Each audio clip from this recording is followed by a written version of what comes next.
Hello, everybody. Welcome back. I hope everybody's had a great break. Um, we enjoyed our break. We got to spend some time with the little man. I put some pictures on Canvas in the announcement, so if you want to see some pictures of him, he's been pretty good. He's a handful on newborns to star. Um, just he gets up at like 3 a.m. and doesn't go back to sleep till 6, and that's like the only time he's awake. The rest of the time he's asleep. But yeah, it's been a good break. I hope you guys have enjoyed your time off. Um, let's go ahead and get into it. Today we're going to be talking about equilibrium. Um, we're going to try to finish the chapter today, but if we can't finish it today, then we will finish it on Wednesday. Okay.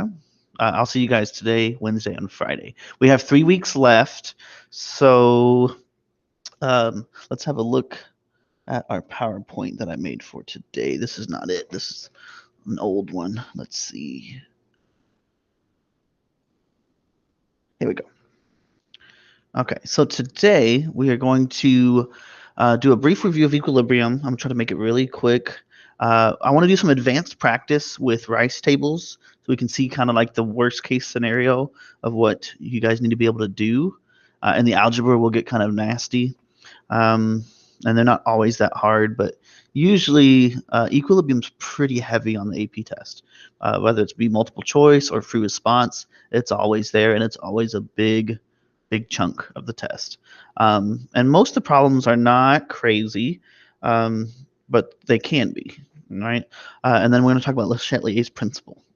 All right, we're going to probably have to hit that again next time. And I'll try see if we can do some kind of a virtual lab, watch some videos of Le Chatelier's principle so we can kind of get a deeper understanding. But we want to quickly get into acids and bases on Friday. All right, so we'll probably start that chapter on Friday, maybe do some kind of a video over some kind of Le Chatelier's principle lab. Okay. All right, so this week we'll finish up chapter 13. On Monday next week, we will have an exam over chapter 13 during class. Okay. And it's going to be just kind of like what we did with the kinetics exam. It'll be on Canvas, probably about the same length, maybe shorter. Just the multiple choice section will be on like assigned during class, and then I'll have a free response section that's posted, and then I'll give you guys a week to do that. Looks like I got acids and bases on Wednesday. We'll see if we can get to that on Wednesday. If not, we'll get to it on Friday. The week after that, that's next Wednesday. So it looks like this week we'll do equilibrium. Next week we will start into acids and bases, and then we'll do a review and a final exam. Our final exam is going to be over everything we've covered this semester. It's going to be a great way for you guys to see where you're at and see what you need to work on. There is an exemption policy, and I'm not sure if the current one is what I'm thinking of, but I believe if you were passing by December 7th, then you're exempt from the exam. So on December 7th, if you're passing, so that's next Monday. So if you're passing next Monday, then you are exempt from the exam. But I think what we're going to do is we're going to go ahead and take the exam for practice either way, because like I said, right now is a great time to really see where you guys are at before we go on Christmas break. Let's see, Christmas break. If you guys want, you can send me an email and you can request any kind of recommended stuff if you want to look over stuff over the Christmas break, but I'm not going to officially assign anything because it's Christmas break. Thanksgiving and spring break, I usually will assign stuff, especially spring break. Spring break, we're going to be, we got 2 weeks off, so we'll have something assigned for those 2 weeks. Probably the unit on gases, all right, and some kind of practice. All right. The final exam will be cumulative. It'll have multiple choice and free response. All right. All right. So today's lesson, I want to go over this problem. It says at temperatures above 70 degrees, I'm not even sure what the name of this compound is. Carbon, I don't even know what you would call that. carbon monoxide dibromide. Not sure. It probably has a special name. So this gas decomposes into carbon monoxide and bromine. In the lab, you heat up 0.25 molar sample of this compound to 73 degrees Celsius. The K for the decomposition reaction is 0.190. What is the concentration of each of the species or each of the reactants and products at equilibrium?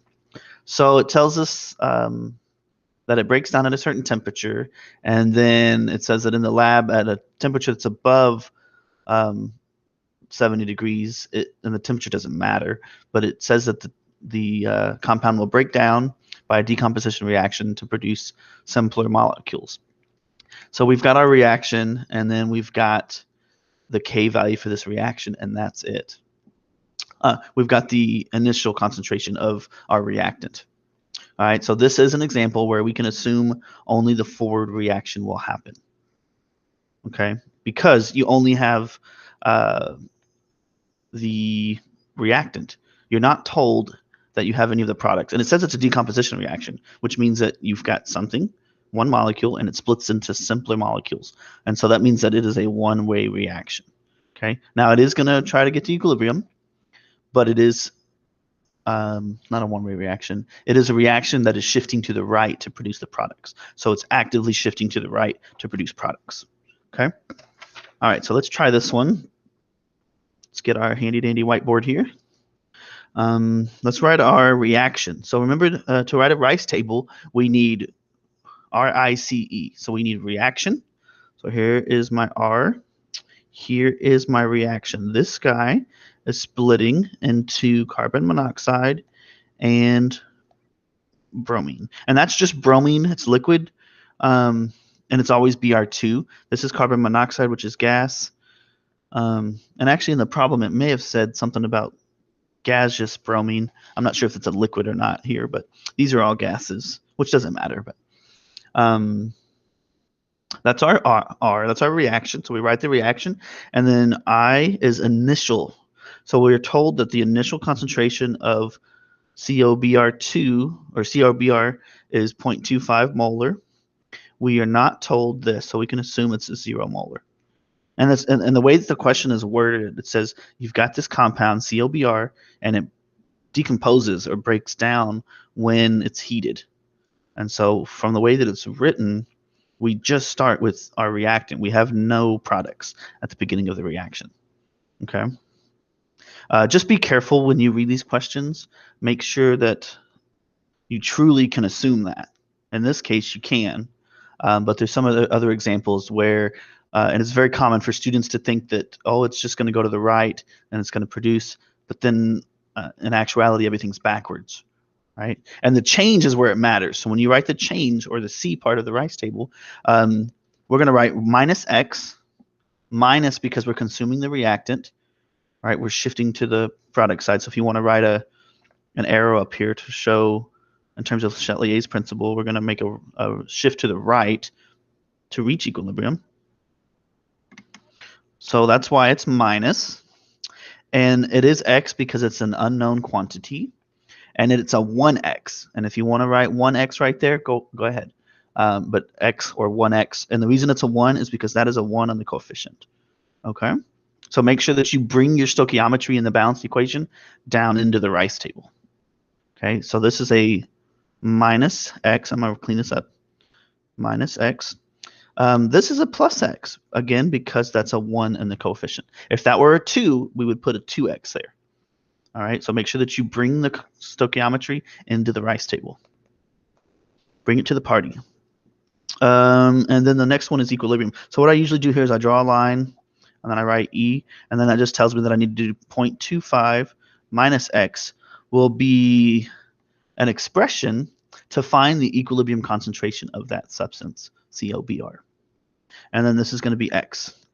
So essentially what we need to do is solve for X, and then we will find the equilibrium concentrations. So what we're looking for here is this part.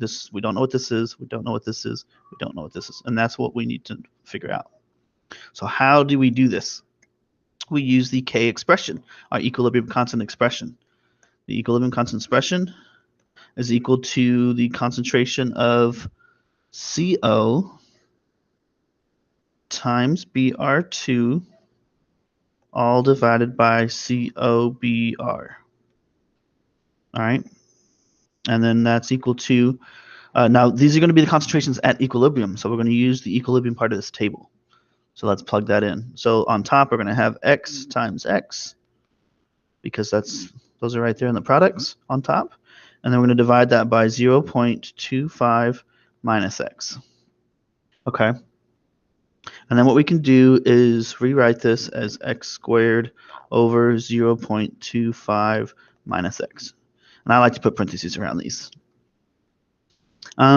Which doesn't need it, but. And then remember that K from the initial problem was equal to 0.190.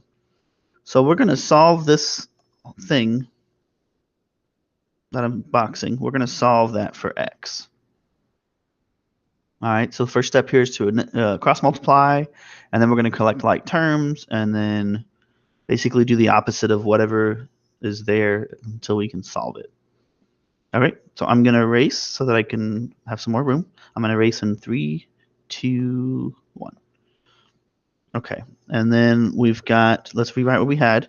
0.190 is equal to X squared divided by 0.25 minus X. So what I'm going to do is I'm going to cross multiply. And so that means that I'm going to multiply this by this. Okay. Or you can, there's other ways to interpret it, but I like to interpret this step as cross multiplication. So I'm going to do 0.190 times 0.25 minus X. And then I'm going to set that equal to X squared times 1, which is X squared. Okay, now I'm going to distribute. When I distribute and multiply 0.19 times 0.25, the result is 0.0475.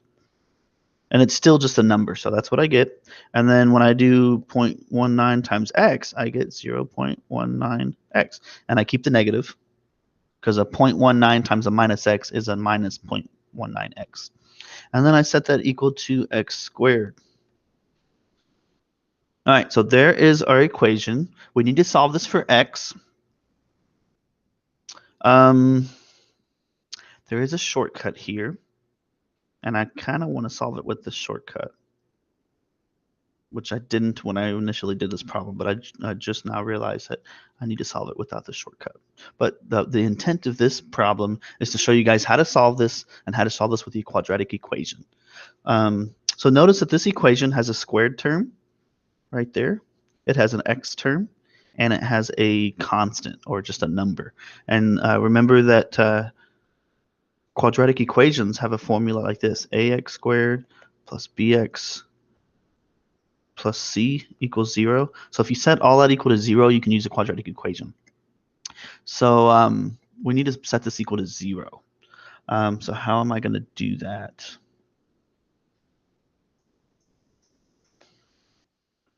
I have x squared on the right side.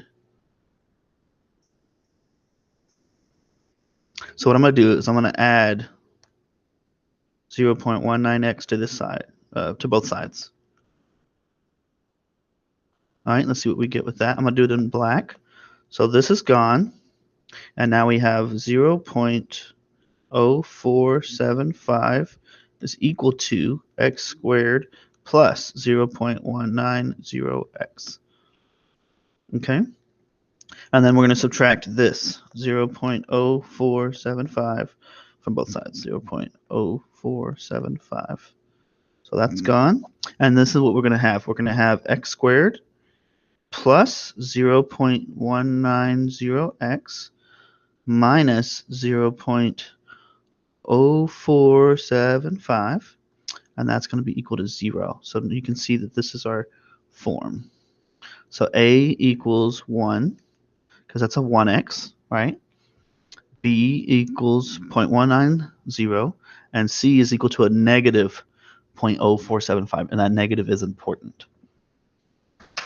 All right, I'm going to erase. 3, 2, 1. So A equals 1, B equals 0.190, we can get rid of that 0, like it doesn't matter. And then C equals negative 0.0475. All right, now let's write our quadratic equation. X equals minus B plus or minus. You will have two answers with this, and you'll have to pick which answer you want to use. We're going to have to use a positive answer for X. You can't have a negative X in this case. Minus B plus or minus the square root of B squared minus 4AC all over 2A. And make sure that when you write this equation that you tell yourself it's all over 2A, because I remember when I was in algebra, both in high school and in college, where this got me in trouble. If you just divide this part by 2A, you don't get the right answer. So keep in mind that it's all over 2A. And that drove me nuts, both in high school and then again, it hit me again in college. Same thing, same problem. So let's plug it in. So X equals minus B. All right, so B is 0.19, so that's going to be a minus 0.19. And then we're going to say, okay, we're going to plus or minus the square root of B squared. So I'm going to go ahead and put 0.19 squared minus 4 times A. A is 1. And then C is that minus 0.0475. So that's our top. And then we're going to divide this all by 2 times A, which is 1. Okay. I know this looks nasty, but this is actually not too bad of a problem. So the next thing I would do is I would, and you got to be very careful with these.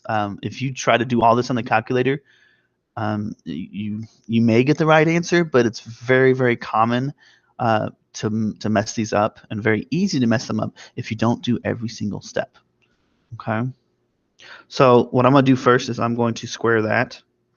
All right. So X equals, I'm going to keep this part, 0.19 plus or minus the square root. And 0.19 squared is 0.036.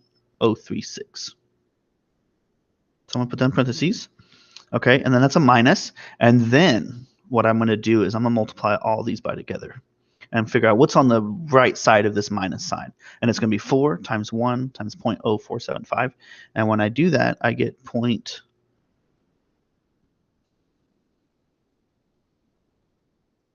it's a minus 0.190, and that's kind of a coincidence. Minus 0.190. Let me plug that in the calculator to make sure, because that sounds funny. 4 times minus 0.0475. Minus 0.19. Cool. So that we got that.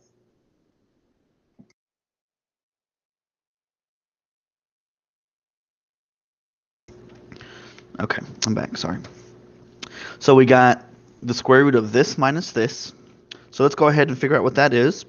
0.036 minus the minus 0.09 is going to make it a plus.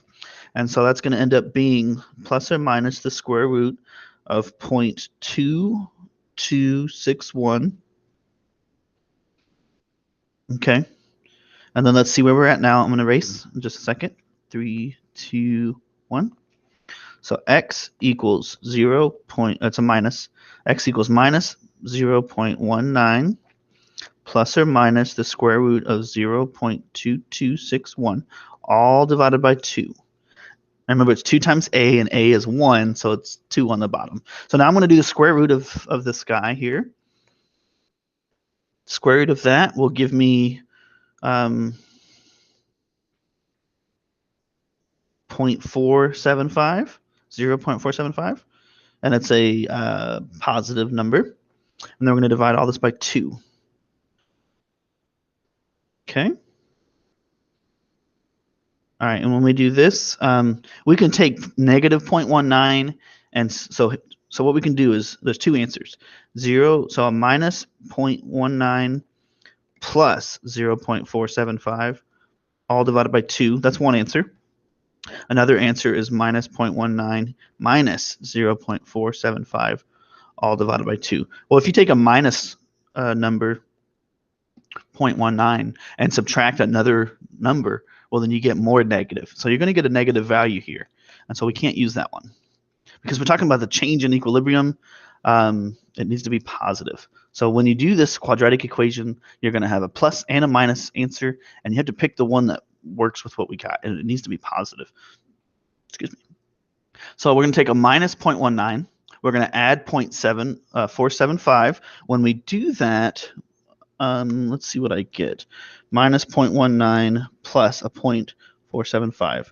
When I do that, I get 0.285. We're going to divide that by 2, and we get our answer, 0.143 molar. Okay, so if you're doing a free response question, it's easy to accidentally stop here because you solve for X, you're done. Well, no, we didn't answer the question. The question was asking what's the concentration of all of our reactants and products. So let's go back to our rice table and see what we got. So keep in mind what we did here. We used the quadratic equation to solve for X. X is 0.143. So now what I want to do real quick is I want to solve this another way to kind of keep us out of this quadratic formula mess. Okay, and I'm going to show you how to do that. Okay, so let's look here. So if your K value is very small, our K value is 0.19.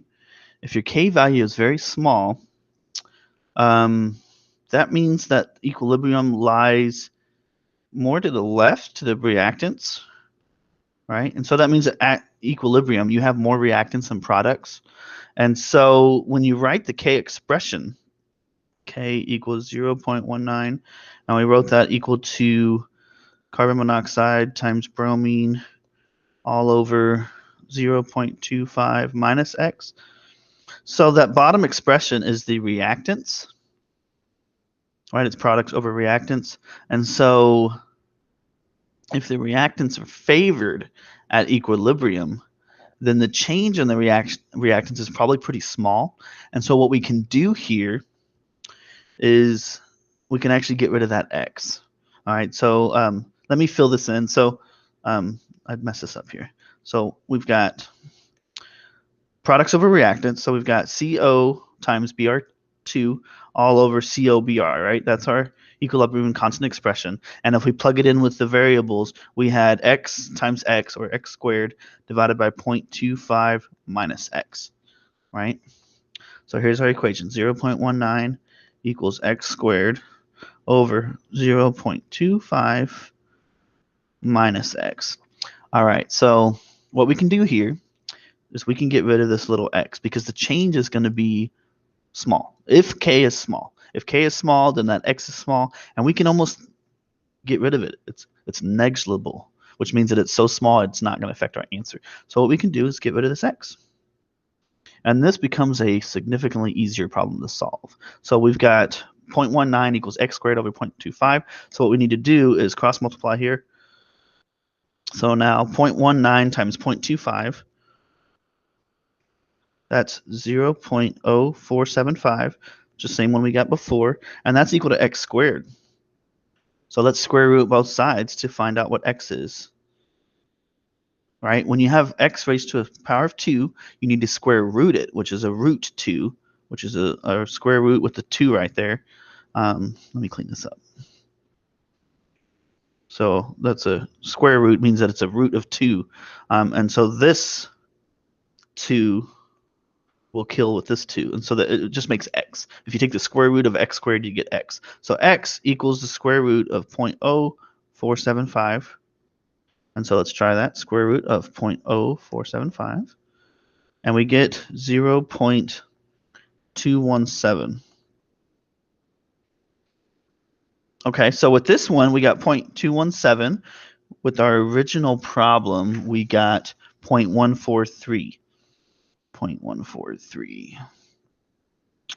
That's seems like it's a big difference. But you can solve it either way. And often, like I said, if K is really small, maybe K is not small enough for this, and that's why there's a big difference. But let's actually see what our percent error is. Percent error equals measured minus true divided by true times 100. And you guys don't have to calculate this right now, but so what we got was 0.217 minus 0.143 over 0.143 times 100. I just want to see what our percent error is and see. 0.217 minus 0.143 divided by 0.143 times 100. 52%. So this is not good. So maybe this is not small enough. Okay. So this assumption that the x is going to be so small that it's not going to affect the answer. In this case, that's not true. But keep in mind, if k is very small, then you can get rid of that x and solve it. Okay. But in this case, we have to use a quadratic formula, right? Because this is what we should have got, 0.143, and that's almost 50% off. So that's not going to work.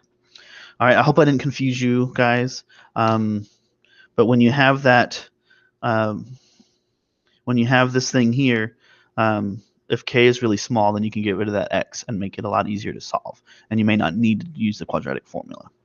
All right, and I'm going to give you guys homework where you do this again and try to solve the quadratic equation. I just want you guys to try it and see if you can do this. If you have trouble with it, just wait until Wednesday when we're in class, or even Friday when we're in class, and you guys are welcome to ask how to do it in class, and I'll help. So it's not like a homework where you just do it and turn it in. It's more like a homework to practice, and if you get it on your own, great. If not, it's no big deal. So I don't want you to stress about it, okay? But it's just one problem for you guys to practice that's like what I just did, okay? Okay. Let's see what else I got. In terms of problems, I think that's all I have. So let's flip back to the PowerPoints and have a look. So we got that one done. This is the homework one, okay? So it says calculating equilibrium pressures. Assume that gaseous hydrogen iodide, or HI, is synthesized from hydrogen gas and iodine vapor, or I2. So here's our equation, where the equilibrium constant is 1 times 10 to the 2, or that's 100. So the equilibrium constant is 100. So in this case, since k is kind of big, you cannot do the shortcut. You have to use a quadratic formula for this.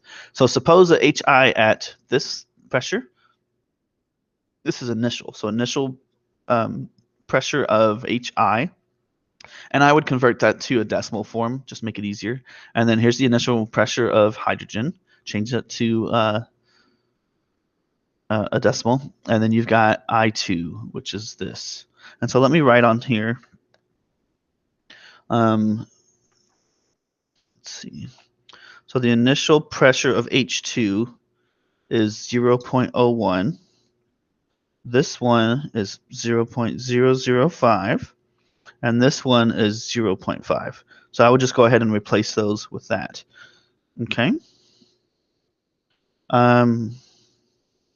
So this is a reaction where you don't know which way it's headed. Okay.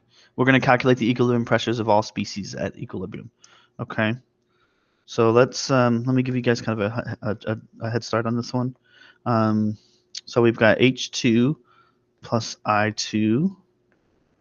We're going to have equilibrium and then 2HI. So that's RICE. I would like you guys to pause the video and see if you can write the equilibrium, the rest of this rice table. So go ahead and pause me and try it. Okay. All right, and I'm gonna go ahead and finish it. The initial concentration is 0.01. This is 0.005. This is 0.5. So it told us that those are the initial concentrations. K equals 100. So the question here becomes, is it going to be minus x plus 2x? Is that what we got? Or do we have the opposite? Do we have plus x and minus 2x? Right? Which way is the reaction headed? So if the reaction were headed to the right, then we could say minus x plus 2x. If the reaction was headed to the left, then it would be plus x minus 2x. Again, the 2 because of the coefficient there. All right, and actually in this case, it's going to head to the left. And the reason for that is because we can find Q. Q is equal to the pressure of HI squared because of the coefficient of 2 divided by the pressure of H2 times the pressure of I2. They're both raised to the power of 1 because the coefficients are 1s. All right, we're going to plug these in. This is 0.5 squared divided by 0.01 times 0.005. And when we solve this, 0.5 squared is 0.25. 0.01 times 0.005 is 0.00005. All right, so 0.25 divided by 0.00005 is 5,000. So Q equals 5,000. So let's write it on a number line. Here's my number line. Q is over here. K is over here. We have to go to K, right? So I wrote Q on the right side because remember, as you go on a graph, that's positive and that's negative. And so I'm going to put Q on the right side because Q is greater than K, right? And then I draw an arrow from Q to K. Remember, Q is initial and K is equilibrium. And so we always go from, that looks terrible, equilibrium. So Q is initial and K is equilibrium. So we always go from initial conditions to equilibrium because the system is trying to reach equilibrium, right? And so it's going to shift to the left. And so that's why this is a positive, this is a positive, and that's a minus, right? We are making reactants, essentially, okay? All right, now what you want to do is write your K expression. K is equal to 100, which is equal to the pressure of HI at equilibrium squared divided by the pressure of H2 at equilibrium squared. I feel like I'm doing this whole problem for you guys. That's okay. So this is equilibrium here. 0.01 plus x, 0.005 plus x, and then 0.5 minus 2x. All right. So K is equal to 100, which is equal to the pressure of HI squared. It's squared because of the coefficient, divided by the pressure of H2 times I2. Now we plug in our equilibrium from our race table. So this is going to be 0.5 minus 2x squared. This is where it gets nasty. Divided by 0.01 plus x times 0.005 plus x. Okay, so all of this is equal to 100. Okay, I'm going to erase it. 3, 2, 1. So we have 100 equals 0.5 minus 2x. I'm going to write it like this because when you have a binomial like this with two terms and you're squaring it, you need to FOIL it. Okay, you got to do first, inside, outside, and then last. So I'm going to do first, which is those two terms. 0.5 times 0.5, that's 0.25. I'm going to do outside next, which is these two. A minus 2x times a minus 2x is a plus 4x. So that's 4x squared. Okay. I'm going to do inside. 0.5 times 2x, which is x. So that's a minus x. And then I'm going to do last, which means I'm going to take these two guys, and I'm going to multiply them together. Wait, let me start over. I messed that up. So FOIL first would be the two first terms. 0.5 times 0.5 is 0.25. And then I'm going to do outside, which is these two guys. No, outside is these two guys. I see what I did wrong. So that's going to be minus x. So first I had 0.25. I got a minus x here. We're going to do inside, which is going to be these two guys. That's going to be a minus x. So again, we have a 0.25. We have a minus x. And now we have another minus x. And then we're going to do last, which means we're going to do these two. That's a plus 4x. So here's our term. Here's what we got. 4x squared minus 2x. There's two x's there. plus 0.25. Okay. All right. And then we have that on top. So let's rewrite it on top here. 4x squared minus 2x plus 0.25 all over 0.01 plus x times 0.005 plus x. All right, so now what you're going to need to do is FOIL that bottom one. So remember, it's first, outside, inside, last. So first, outside, inside, last. Okay, and then write that completed, multiplied out, and then write this over 1, and what you're going to do is cross multiply. You're going to cross multiply this times this, basically multiply everything you get by 100, and then this is times 1, so it's the same. All right, so the next step is to cross multiply. The next step is to combine like terms. Okay, and then when you're done with this, if you don't want to shoot yourself first, right, what you're going to do next is set the right side of what you have equal to 0. So you're going to have all of this mess equal to 0, and then plug it into the quadratic formula. Okay? X value is pretty small.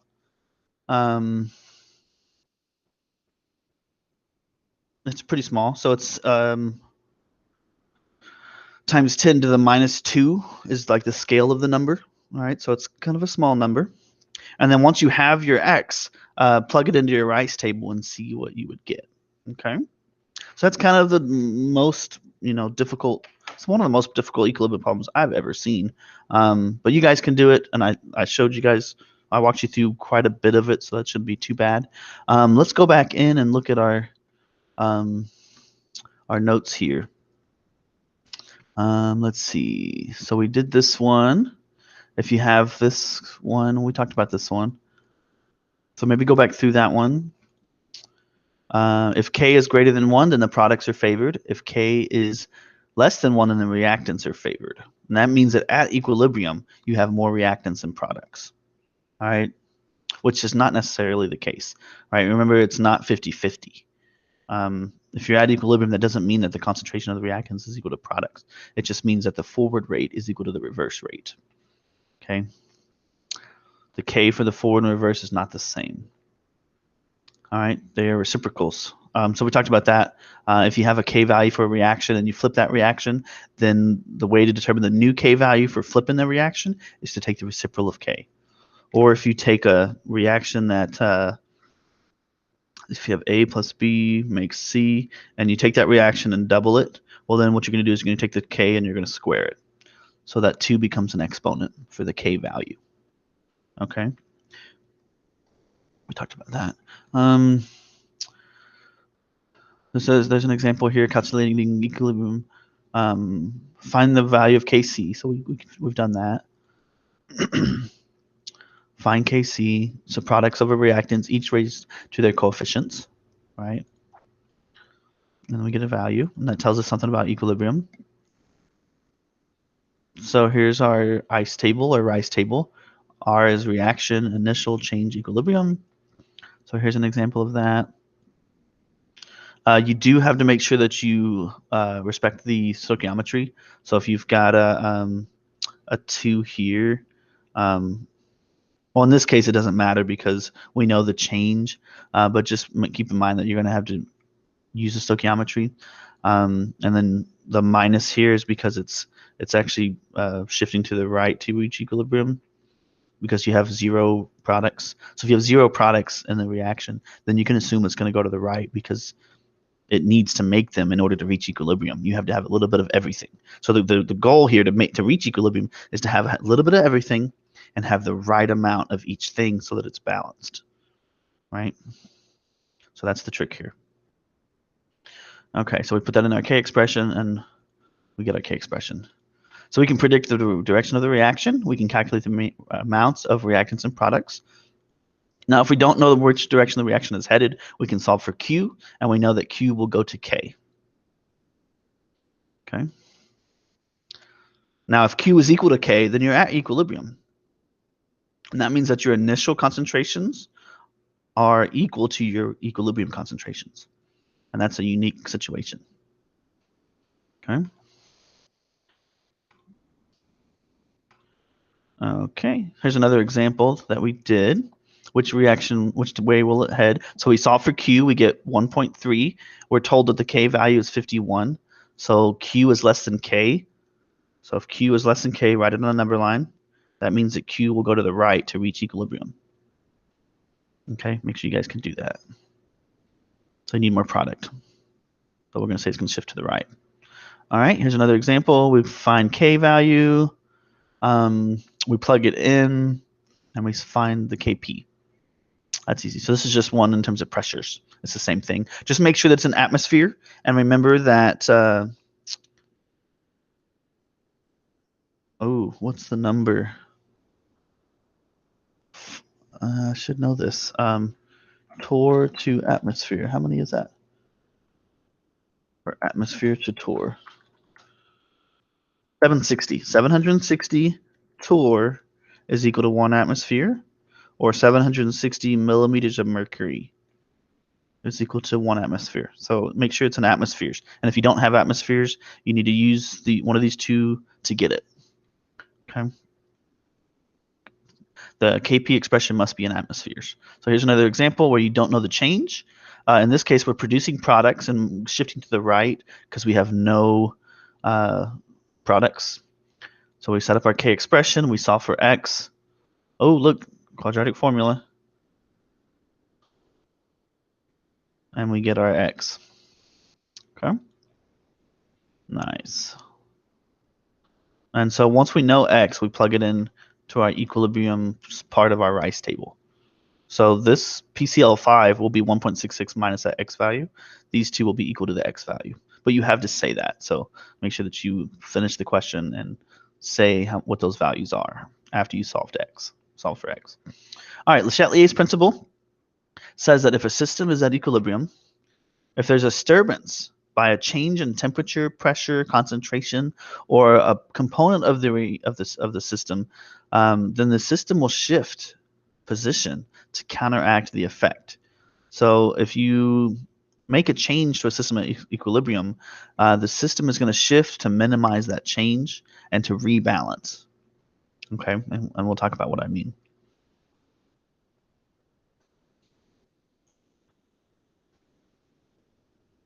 Okay, so here's a graph showing initial concentration of NH3, and so you've got it's kind of constant at first. So you've got a system at equilibrium, and then what happens is we're going to add H2. So the system's at equilibrium. Here's our reaction here. It's at equilibrium. Let's add some H2. So let's put a big arrow here. We're going to add some H2. What is the reaction going to do when you add H2? Well, H2 is a reactant. So think about a scale, right?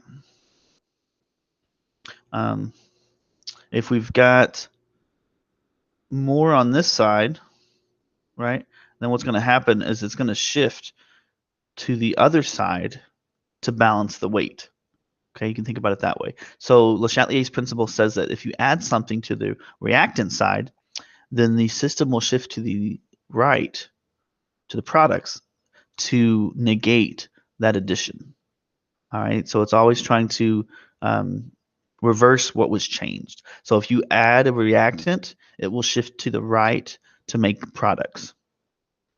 And this is what you see here graphically. Okay. So it's going to shift to establish an equilibrium. So this is the original equilibrium, and then this is when H2 is added. So what does this say? This means that the rate of production of NH3 is higher. So we're going to start making more NH3 because it's a product. We added a reactant, and so now we need to shift to the right to make more product faster than you were to make reactants because you added a reactant. So now you need to make more products in order to keep the same equilibrium, okay, to keep it balanced. And then notice that the rate of production of NH is actually less. So let's say we're at equilibrium. We've got our N2, we've got our H2, we've got our NH3. They're level, right? We've got it at equilibrium. The forward rate is equal to the reverse rate. So as soon as we make NH3, it's going to split back and make N2 and H2. If we add some H2 here, so what's going to happen is, since it's on this side, let's do like this is our line between reactants and products. So these are reactants over here, these are products. And so what's going to happen is the concentration of NH3 will increase, and then the concentration of N2 will decrease. All right. And so we want to be able to represent this with arrows or descriptions. But if we add a reactant, the system will shift away from that addition, which means in this case that we will consume more nitrogen, and we will produce, or we will decrease the concentration of N2. The rate of N2 production will decrease. The rate of NH3 production will increase, just like the arrows. So this is going to be the change in concentration as a result of that change. So as soon as you add the H2, this is what the system's going to do. It's going to decrease the amount of N2. We already added H2, so that's the initial change. And then NH3 will be increased to shift away from what you added. All right, and then the reverse is true if you remove a reactant. If you remove a reactant here, if we take some H2 away, okay, then what the system will do is it'll shift towards that H2 to make more. And so that means that N2 will increase. H2, we already said H2 is decreasing because we're taking some out. And so what's going to happen is NH3 will decrease. All right, so this is going to be the change in response to removing hydrogen. If we remove hydrogen, it's going to shift to that side to make more. And so that means that the system will start making more hydrogen, and it will now increase. Well, you know, everything on the reactant side has to increase at a faster rate now to rebalance and reach equilibrium. So that's how that's why we say it's a dynamic equilibrium, is it's going to shift in response to changes. So if you remove a reactant, it will shift to the reactant side to make more, which means that the products have to go down. You have to consume that product to make more reactants, right? Okay, and then we've got it graphically here too. Okay, so notice that NH3 is increased.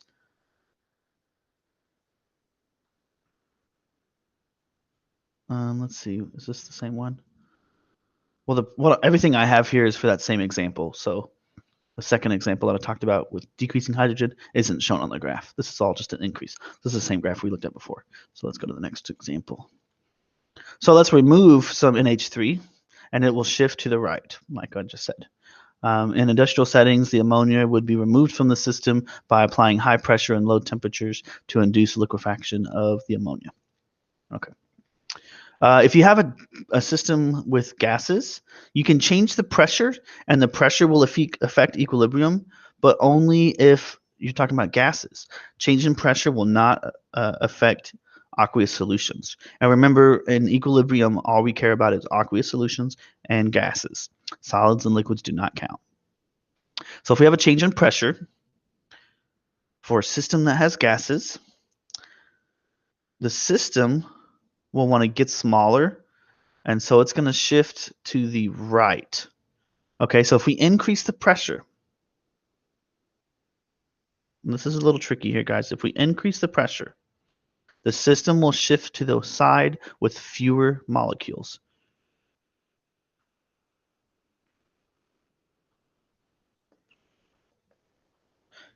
Because if you have more molecules on the left side over here, you got 2 moles to 1 mole. So that means you have more molecules, twice as many molecules on the left side as the right side. And so if you increase the pressure, it's kind of like increasing the concentration or increasing the amount. And so the reaction is going to want to shift to the right.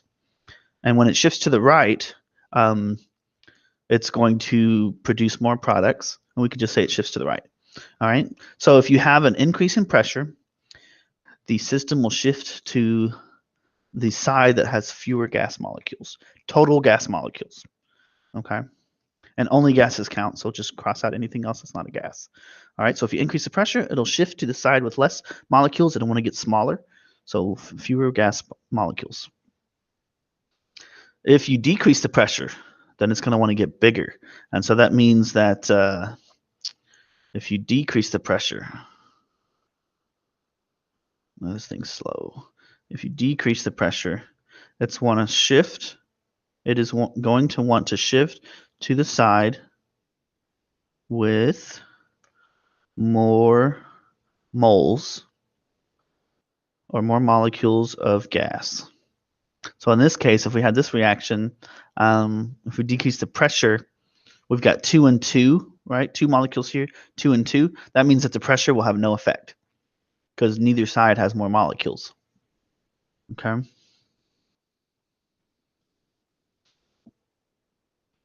All right, but let's look at the system again. This reaction here at the top. Why is my pen not working? So here's my reaction. If we have a decrease in pressure, then that means that the reaction is going to shift to more molecules, which means it's going to shift to the left, right? It's going to shift to the side with more molecules. If we increase the pressure, then it's going to shift to the right.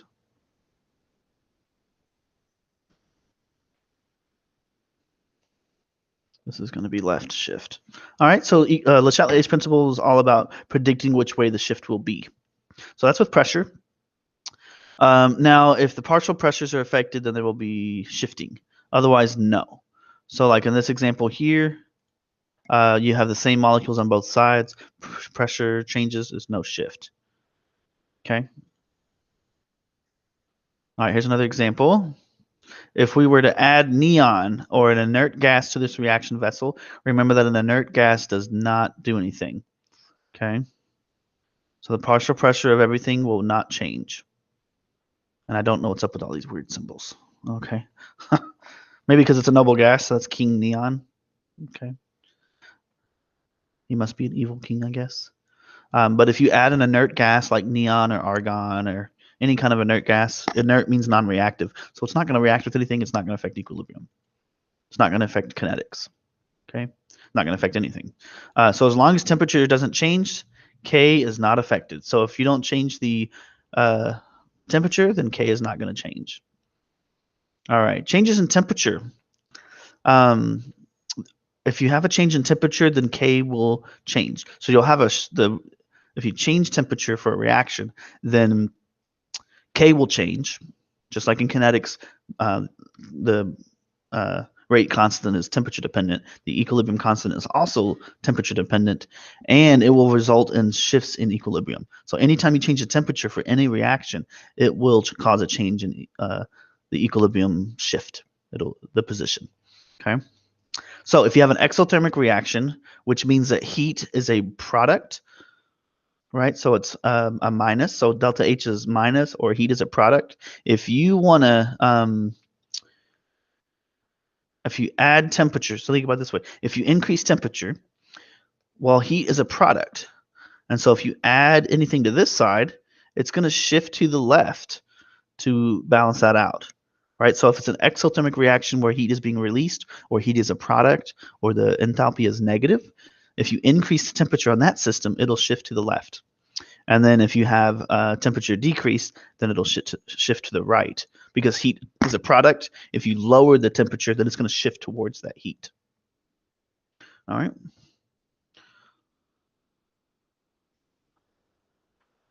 Okay. If you have a reaction where the temperature is changed and you have, hold on. If you have a system where the temperature is changed, K will change. If the system shifts to the right, then remember that K will increase. If the system shifts to the left, then K will decrease.